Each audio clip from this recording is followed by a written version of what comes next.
Au cours de sa vie de plus de 7 décennies, Daniel Lavoie a connu des moments de joie, de grands succès, mais aussi de profondes tristesses qui l'ont façonné.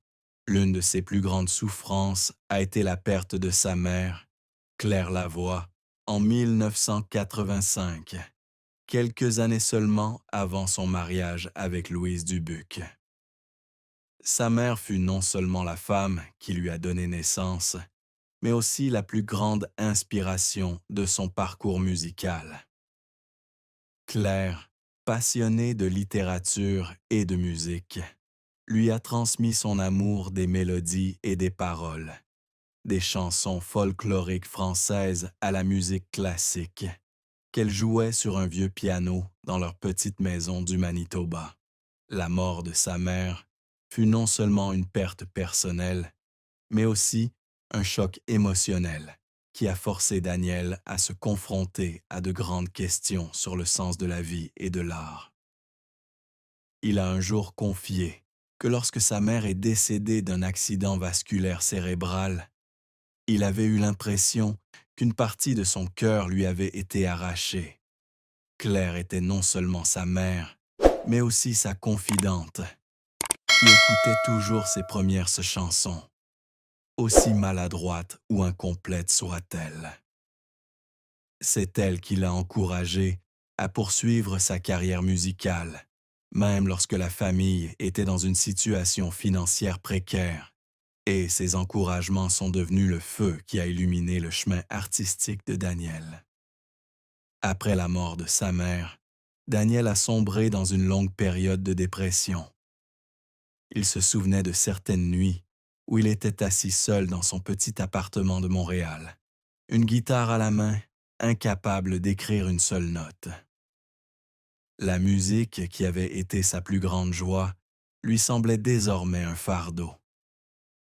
Il se sentait coupable de ne pas être plus souvent avec sa mère, car son emploi du temps chargé de concerts lui faisait manquer les derniers moments passés avec elle. La douleur n'était pas seulement la perte d'un être cher, mais aussi le regret des choses non dites, des câlins non donnés et des remerciements non exprimés. Daniel a un jour décrit cette période comme une tempête intérieure, où tout semblait s'effondrer. Il a commencé à se demander si sa musique avait vraiment du sens, ou si ce n'était bien que des mélodies frivoles, incapables d'apaiser de profondes blessures. Mais c'est dans cette obscurité que Daniel a trouvé la lumière. Il se remit à écrire, non pas pour oublier la tristesse, mais pour l'intégrer à lui-même.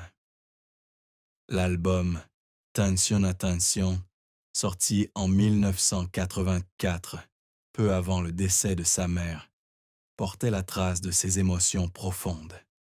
Mais ce sont des chansons ultérieures, comme Il s'aime, qui devinrent son hommage à sa mère, à l'amour et à la vie.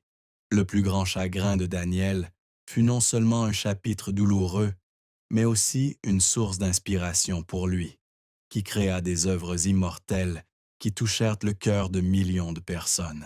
Daniel Lavoie épousa Louise Dubuc en 1988.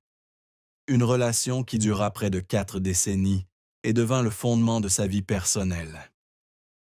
Louise, productrice musicale et agente artistique, fut non seulement sa compagne de vie, mais aussi sa compagne de création. De leur mariage naquirent 3 enfants, Gabriel, Mathieu et Joseph, que Daniel considéra toujours comme sa plus grande fierté.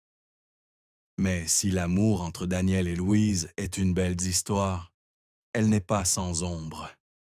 Des épreuves qui les ont conduits à affronter les moments les plus difficiles de leur vie commune.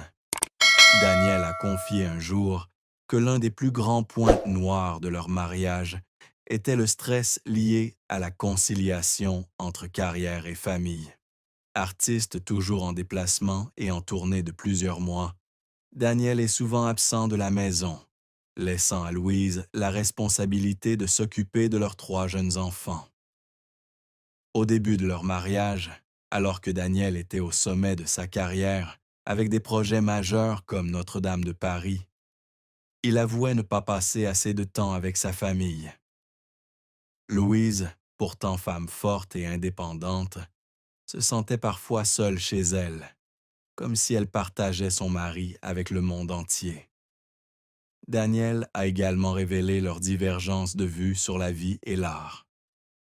Daniel, artiste dans l'âme, vit souvent dans un monde de mélodies et d'émotions, tandis que Louise, productrice, voit toujours les choses à travers le prisme de la réalité et de la logique.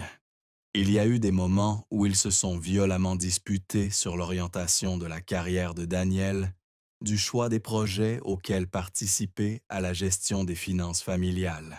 Daniel a raconté un jour une dispute qui les a conduits à ne pas se parler pendant une semaine, car Louise estimait qu'il prenait trop de risques en investissant son temps dans une comédie musicale expérimentale qu'elle pensait vouée à l'échec. Bien que le projet n'ait finalement pas été à la hauteur des attentes, Daniel a admis que Louise avait raison et que ce désaccord lui avait appris à mieux écouter et respecter ses opinions.